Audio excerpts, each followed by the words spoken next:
दोस्तों स्वागत है जनता दरबार में। दोस्तों हमेशा की तरह बेताब सर का एक और नया डिबेट वीडियो लेकर आ चुका हूं। दोस्तों आज का डिबेट काफ़ी मज़ेदार होने वाला है, इसलिए आप लोग से अनुरोध है कि डिबेट को अंत तक देखिएगा। आज के डिबेट में आप लोग को काफ़ी ज़्यादा आनंद आने वाला है। चलिए डिबेट को स्टार्ट करते हैं। चलिए शुरू करते हैं। और जेल क्यों नहीं जाएंगे? बोले संजय जी को नोटिस। ये जो कमलनाथ है ना, जो भाजपा में जाने के जिनका मसला चल रहा था, इनकी सबसे बड़ी खूबी मालूम क्या है राज बाबू? जब संजय गांधी को के खिलाफ कोर्ट में मामला चला और जज ने टिप्पणियां की तो इनने कोर्ट में जज को गाली गलौज कर दी थी। क्या तब से इंदिरा गांधी नजर चढ़ गए, बोले ये लड़का अच्छा है, क्या ये जज को भी गाली गलौज कर लेता है क्या? क्यों? उनकी भी सोच वही थी कमलनाथ की कि संजय जी के खिलाफ। संजय जी क्या? क्यों भैया, वो भारत के सामान्य नागरिक से हटके हैं क्या? Good question. यू ननकू और रज्जाक के पिछवाड़ा लाल कर दोगे मार मार लाठी है? होता ही यही है। उनके लिए कोई मानवाधिकार नहीं। बाबू साहब है, कुर्ता पहनते, 4 करोड़ 5 करोड़ 10 करोड़ की गाड़ी से चलते हैं, 150 सिपाही पुलिस वाले पीछे चलते, बोले कोई माइकल लाल इनको नोटिस देगा? नहीं भाई साहब, कानून भेड़ बकरियों के लिए है क्या? मैं तो कहूंगा सबको नोटिस होना चाहिए, कानून से परे कौन हो सकता है? गलती करे जेल भेजो, 20 लाठी भी मारो, ये क्या तरीका भाई? राज भाई ये बात ठीक नहीं है। भारत के सामान्य व्यक्ति जेल में चक्के पीस है। छोटे छोटे अपराधों में लोग हैं जेल में, उनके पास पैसा नहीं, जमानत हो गई, छूट नहीं पा रहे, उनकी पीड़ा आपको कभी नहीं आई। समझ रहे हो? और यहां बड़े लोगों पर नोटिस आ जाए, वो भी गवाह का।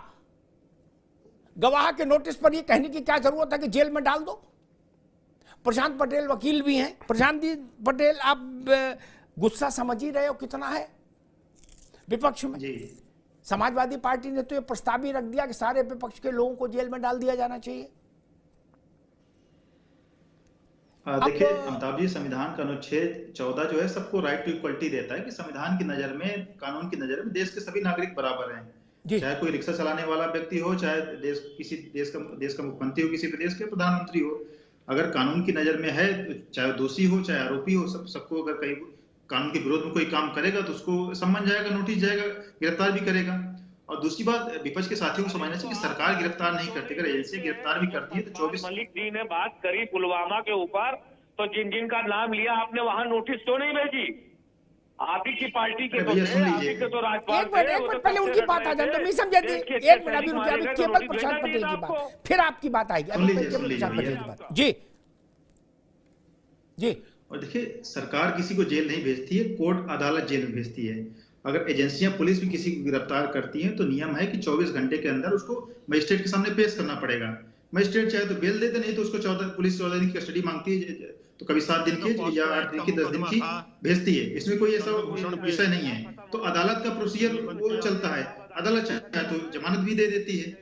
और कांग्रेस की तो ये फ्यूडल मानसिकता रही है भाई। इंदिरा जी पे भी जब कार्रवाई हुई तो इन्हीं के नेता थे, भोला पांडे को प्लेन का अपहरण कर लिया था, विमान। अब देखिए, भी बोलने भी नहीं देंगे। अब देखिए, अब कहेंगे राज भाई अभी रुक जाइए, अभी केवल प्रशांत पटेल जी, आप बोलिए, आपकी बात जारी, केवल आपकी जा रही जी। मतलब इतनी अधीरता है इन पे, अभी फिर कहेंगे देखो तानाशाही। हम तो विनम्रता से आपकी बातों का जवाब दे रहे हैं, उसको धैर्य से सुनिए। भाई आपने इमरजेंसी में हजारों लोगों को जेल में डाल दिया, आपके नेता जिन्होंने प्लेन हाईजैक कर लिया, भाई कांग्रेस का कार्यकर्ता भोला पांडे को, दूसरे जिनका मैं नाम भूल गया, उनको लगातार कांग्रेस टिकट देती रही पूर्वांचल से। भोला पांडे, बच्चा पाठक, हमारे नेता पे हाँ जी, तो इनके नेता पे कार्रवाई हो गई थी, इन्होंने प्लेन हाईजैक कर लिया। हमारे नेताओं को भी तो 8-8 घंटे पूछताछ हुई। कोई एक नेता का भी, एक कार्यकर्ता हमारा कभी सड़क पे निकला? आपका गांधी परिवार पूरा जमानत पे है। राहुल गांधी, सोनिया गांधी 5000 करोड़ के घोटाले में जमानत पर हैं। आपके रॉबर्ट वाड्रा भी जमानत पे हैं। राहुल गांधी 3 बार सुप्रीम कोर्ट में माफी मांगी। ठीक है प्रशांत भाई, राज शर्मा जी, जो लोग जमानत पर हैं वो तो कच्ची मुंडेर पर बैठे हैं। मान लो जमानत कैंसिल हो जाए तो जेल हो जाएगी नहीं? अरे तो फिर आप कहोगे लोकतंत्र खतरे में है। मंत्रालय संभाल रहे, ये तो देश है मेरा, तड़ी पार भी तो संभाल रहे। अरे तड़ी पार भी तो मंत्री बने। मैं कह रहा हूं अगर जमानत कैंसिल हो जाए तो जेल चले जाएंगे, तब तो लोकतंत्र खतरे में आ जाएगा कि नहीं? नहीं, लोकतंत्र हर जगह खतरे में। ये भारतीय जनता पार्टी जब तक है लोकतंत्र खतरे। मुझे एक जवाब दे दे प्रशांत भाई, जब पॉस्को एक्ट में अगर मुकदमा आप पे लिख जाता ना, पुलिस चौखट ले जा लेती आपकी। और भूषण घूम रहे थे, चौखट रिश्तेदारों तक को थाने में बैठा लेती। लिखा के देख लेना। अरे शराब का 5 लीटर पकड़ती है पुलिस, चौखट तोड़ देती है। तब कहां गया था आपका ये सिद्धांत, कहां गया था प्रशांत जी? ठीक बताइए। और एक और बात, आपने कहा लोकतंत्र में सबका अधिकार है। शायद अगर भूलू ना, शायद प्रधानमंत्री जी थे या कौन थे, किसी आईएएस ने चश्मा पहन लिया था, क्यों सस्पेंड किया था उसे? नेता का नाम भूल रहा हूं, क्यों किया था? मतलब चश्मा नहीं पहन सकता एक अधिकारी। बोलो, अब जवाब दो इसका। ठीक है, ठीक। प्रशांत पटेल बताइए भैया जी। तैयार है, ये क्या जवाब देंगे? प्रशांत पटेल इनका तो ठीक है, एक मिनट नहीं समझे मेरा प्रशांत सवाल पूछा, आपसे नहीं पूछा। जी थोड़ा सा धैर्य रखिए। कांग्रेस की देखिए अब यही बौखलाहट है, लोकतंत्र बार बार सवाल उठा रहे हैं। ठीक है, लोकतंत्र भारत का इतना कमजोर नहीं है। अगर लोकतंत्र कमजोर होता तो एक गरीब परिवार का बच्चा प्रधानमंत्री की कुर्सी तक न पहुंच पाता, वही गांधी परिवार राज करता रहता।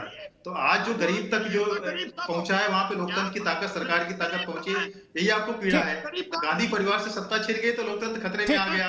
कोई ऑटो वाले का बेटा, चाय वाले का ठीक है प्रशांत जी, ठीक है। राज शर्मा रुक जाइए, ऋषभ जैदी, आप तीनों राजनीतिक लोग रुक जाइए। अरविंद जयतिलक, एक मिनट। राज शर्मा रुक जाओ भाई, मैं बुनियादी बात पे आता हूं।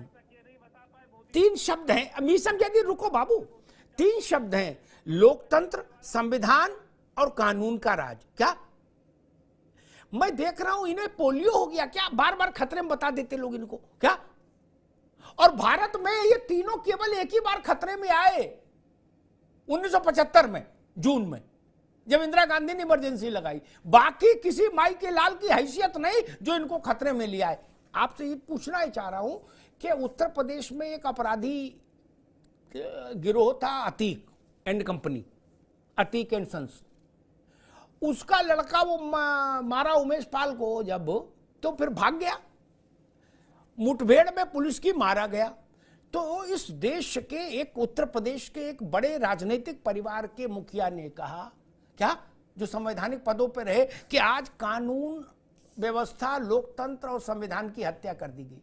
मैंने अपने साथियों से कहा, भाई जरा नोएडा में घूम के आओ, देख के आओ कानून संविधान है कि हत्या हो गई। तो वो लोग लौट के आए, बोले ना भाई साहब बिल्कुल ठीक है। क्या अतीक के लड़के किससे हम लोकतंत्र और संविधान की तुलना कर देते हैं? फिर हमको कौन सा हक हासिल रहता है ये कहने के लिए कि हम संविधान के लिए लड़ रहे? कल अखिलेश जी ने कहा अब संविधान मंथन होगा, समुद्र मंथन की तरह। उसी संविधान मंथन से ये नोटिस निकल आया, तो क्या दिक्कत है? बात तो सही है। दोस्तों आज की डिबेट कैसी लगी आप लोग कमेंट बॉक्स में अपना राय जरूर बताना। चलिए मिलते हैं कोई नेक्स्ट डिबेट में, तब तक के लिए जय हिंद, जय भारत, वंदे मातरम।